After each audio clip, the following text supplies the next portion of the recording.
கண்டன உரை நிகழ்த்துவார். வீர வணக்கம், வீர வணக்கம், வீர வணக்கம், வீர வணக்கம், ஆகாசுக்கு வீர வணக்கம், வீர வணக்கம், வீர வணக்கம், ஆகாசுக்கு வீர வணக்கம்.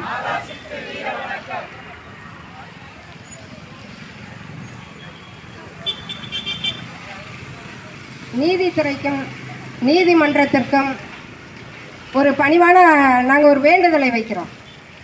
நீங்கள் என்ன சொன்னீங்க? ஃபஸ்ட்டு போராட்டம் நடத்தும் பொழுது நீங்கள் போராட்டத்தை வேறு இடத்தில் வைத்துக்கொள்ளுங்கள், உங்களுக்கு சிறந்த ஒரு தீர்ப்பை நாங்கள் வழங்குகிறோம் என்று நீதிபதி அம்மா அவர்கள் நீங்கள் குறிப்பிட்டீர்கள். இப்போ 100 நாள் ஆயிடுச்சு. 100 நாள் இறந்ததற்கு இந்த யார் இறந்தாங்க, என்ன போராட்டம் அப்படின்னு மக்கள் மறந்து போகும் அளவிற்கு நீதிமன்றமும் நீதித்துறையும் தமிழக அரசு இப்போ ஆட்சி செய்யும் தமிழக அரசிற்கு உரைத்திட்டீங்க, போய் சொல்லியாச்சு. இப்போ இருக்கிற தமிழக அரசு என்ன செய்யுது? முன்னாடி நம்ம சொன்னோம், அந்த அரசு நடக்கையில் பல குற்றங்கள், பல காவல்துறையில் பல நிகழ்ச்சிகள், பல குற்றவாளிகள், அதாவது காவல்துறை குற்றவாளிகள்.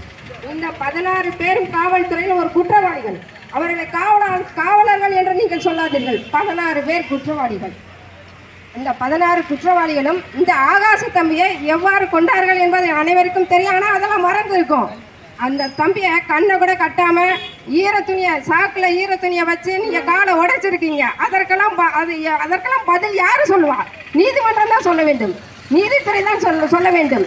அப்ப 100 நாட்கள் நாங்கள் தேவேந்திர குல வேளாளர் மக்கள் என்று நீங்கள் குறிப்பிடாதீர்கள். ஆகாச என்ற ஒரு உயிர், ஒரு மாணவருடைய உயிர் உங்களுக்கு அவ்வளவு ஒரு இழிவாக தெரிகிறது. பிசிஆர் சட்டம் வேண்டாம். பிசிஆர் சட்டம் உங்களுக்கு எதற்கு? ஒரு உயிர் வேண்டும். ஒரு உயிர் போனதற்கு நீதி வேண்டும், நீதி வழங்க வேண்டும், நீதித்துறை ஒரு நியாயம் வழங்க வேண்டும். அதற்கு தான் நாம் போராடுகிறோம். நீதித்துறையை போராடுகிறோம். காவல்துறை, தமிழ்நாடு அரசு, முன்னாள் ஆண்ட தமிழ்நாடு அரசு என்ன தெரியுதோ அதே அரசு தான் இப்பயும் செய்து கொண்டிருக்கிறது. இப்ப தெரியலையா? தமிழக வெற்றி கழகத்திற்கு இப்ப தெரியலையா? தலைமைச் செயலகத்தில் போய் கொடுத்தோம், நாங்க கொடுத்துருக்கோம், கலெக்டர் ஆஃபீஸில் கொடுத்துருக்கோம். எல்லா இடத்தையும் போராட்டம் நடந்து கொண்டு தான் இருந்துச்சு. 100 நாள் போராட்டம் நடந்து கொண்டு தான் இருந்தது. அப்பொழுது யாருக்குமே தெரியவில்லையா? இப்போ என்ன சொல்றேன், திடீர்னு நீங்க ஒரு உத்தரவு போட்டீங்க. ஏன் 100 நாளுக்கு முன்னாடி ஒரு 10 நாள், ஒரு 50 நாள், 60 நாள் அன்னைக்கு கூட நாங்க இதெல்லாம் கேஸை முடிக்க போறோம், காவல்துறையை அடக்கம் பண்ண போறோம் அப்படின்னு நீங்க அன்னைக்கே சொல்லியிருக்கலாமே. இன்று வரை நீங்கள் ஏன் காத்திருந்தீர்கள்? நீதித்துறைக்கு தான் நம்ம கேட்க வேண்டும், வேறு யார்கிட்டையும் நம்ம கேட்கக்கூடாது. மக்கள், தேவேந்திர குல மக்கள் ஒன்று குற்றம் செய்த குற்றவாளிகள் 16 பேரையும் ஏன் நீங்கள் இதுவரை கைது செய்யவில்லை? எஸ்ஐஆர் ஃபார்ம் கொடுத்தீங்களா? எதுவுமே நீங்க கொடுக்கவில்லை. சிபிசிஐடி போட்டிருக்கோம், அது போட்டிருக்கோம், இது போட்டிருக்கோம் போட்டு அந்த பெற்றோர்களையும் நீங்க அலக்கழிச்சிங்க. பிசிஆர் சட்டம்லாம் எங்களுக்கு வேணாம். ஒரு உயிர் போயிருக்கு, அந்த உயிருக்கான நியாயம் வேணும் என்றால் 16 காவல்துறை அதிகாரிகளையும் நீங்கள் உடனே கைது செய்ய வேண்டும். ஏன் கைது செய்யவில்லை? அவர்கள் எங்க இருக்கிறார்கள்? அவர்களுக்கு ஏன் நீங்கள் துணை போகிறீர்கள்? தமிழ்நாடு அரசுக்கும் நான் ஒரு கேட்கிறேன், நீங்கள் இப்பொழுது துணை போகிறீர்களா? இப்போ இந்த இதில் அமைச்சர்லாம் நீங்கள் வந்தாங்க, அமைச்சர்லாம் வந்துட்டு போறீங்க, எல்லாரும் ஃபோட்டோ எடுத்துட்டு போறீங்கப்பா. ஃபோட்டோ தான் நீங்கள் எடுத்து போறீங்க, போய் விளம்பரம் கொடுத்துட்டு இருக்கீங்க. ஒரு உயிருக்கான ஒரு போராட்டமும் ஒரு நீதியும் ஒரு நேர்மையும் வேணும் என்றால் வேணும், எங்களுக்கு நீதி வேணும். இப்போ திரும்ப இதில் கொண்டு எத்தனையோ கொலைகள் நடந்துட்டு இருக்கு. சரியான தீர்ப்பு நீங்கள் வழங்குனீங்க. நம்ம அந்த தந்தைக்கும் மகனுக்கும் ஒரு தீர்ப்பு வழங்குனீங்க. அது எவ்வளோ ஆண்டுகள் காத்துட்டு இருக்கான், எவ்வளோ ஆண்டுகள். நீங்கள் குற்றவாளிகளுக்கு உடனே தண்டனை கொடுக்க வேண்டும். உடனே தண்டனை கொடுத்தால்தான் குற்றங்கள் குறையும். காவல்துறையை உங்களை நாங்கள் வன்மையாக கண்டிக்கிறோம். இப்போ இருக்கிறாங்களே, ஐஜி இருக்கீங்க, நிறைய கலெக்டர் இருக்கீங்க இந்த ஊரில். இப்போ நம்ம மானாமதுரை சிவகங்கையில் சிவகங்கை வட்டத்தில் இருக்கிற அரசு அதிகாரிகள் என்ன செய்கிறீர்கள்? விஓ என்ன செய்கிறீர்கள்? எல்லாரும் என்ன பண்ணிட்டு இருக்கீங்க? வேடிக்கை பார்த்துக்கிட்டு இருக்கீங்க. ஒரு நீதி வேணும். ஒரு பையனை ஒரு காவல்துறைக்கு யார் உங்களுக்கு அதிகாரம் கொடுத்தது?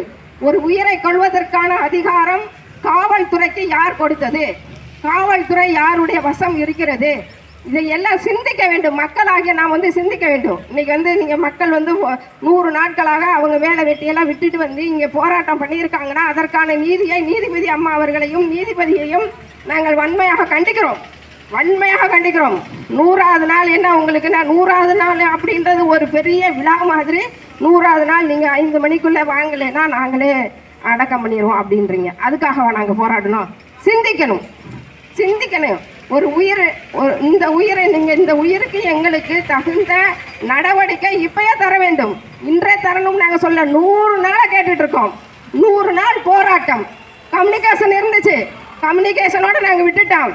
கான்வர்சேஷன் எல்லாரும் உட்கார்ந்து கான்வர்சேஷன் பண்ணினோம் என்றால் தேவேந்திர குல மக்கள் அனைவரும் எழுச்சியுடன் எல்லா மாநிலங்களிலும் மாவட்டங்களிலும் ஒன்று கூடி திரண்டால் நீங்கள் என்ன செய்ய எங்களுக்கு நீதி கிடைத்து ஆக வேண்டும். அந்த நிலைமையை உருவாக்காமல் நம்முடைய தமிழ்நாடு அரசு, இப்பொழுது ஆட்சி செய்யும் தமிழ்நாடு அரசு, இங்கு வேலை செய்யும் காவல்துறை உயர் அதிகாரிகள், கலெக்டரிலிருந்து அனைவருமே சிந்தித்து எங்களுக்கு ஒரு நல்ல தீர்ப்பை தர வேண்டும் என்று உங்களை கேட்கணும். அன்றாடியெல்லாம் நாங்கள் கேட்கல, நீதியை கேட்கிறோம், நேர்மையை கேட்கிறோம். நீதிக்கும் நேர்மைக்கும் என்றும் தலை வணங்காத தேவேந்திர குல வேளாளர்கள் நாங்கள் என்றுமே வீரவுடன் சாவும். இப்போ ஆகாஷ் இறந்தானா வீரமான சாவு. ஏன்னா அந்த தம்பி உயிரோட இருக்கையில் எல்லாமே பதிவு பண்ணிட்டாரு. என்னைய இந்த காவல்துறை 16 பேரும் எப்படி தன்னை சித்திரவதை பண்ணினார்கள் என்று அவங்க அம்மாட்ட சொல்லிட்டாரு. அதே மாதிரி நீதிபதிகிட்டையும் சொல்லிட்டாரு. உயிரோடு இருக்கும் பொழுதே தான் அனுபவித்த சித்திரவதைகளை அவன் கூறிவிட்டு வீரமரணம் அடைந்த இந்த ஆகாசி என்ற தம்பிக்கு நீதி வேண்டும் என்று கூறி வீரவணக்கம் செலுத்துகிறோம். வீரவணக்கம், வீரவணக்கம், வீரவணக்கம், வீரவணக்கம். ஆகாஷ் தம்பிக்கு வீரவணக்கம். நீதி வேண்டும், நீதி வேண்டும், நீதி வேண்டும், நீதி வேண்டும். 16 குற்றவாளிகளை கைது செய்ய வேண்டும். 16 காவல்துறை குற்றவாளிகளை கைது செய்ய வேண்டும். கைது செய், கைது செய், கைது செய், கைது செய். குற்றவாளிகளை கைது செய். மீண்டும் உங்களுக்கு ஒரு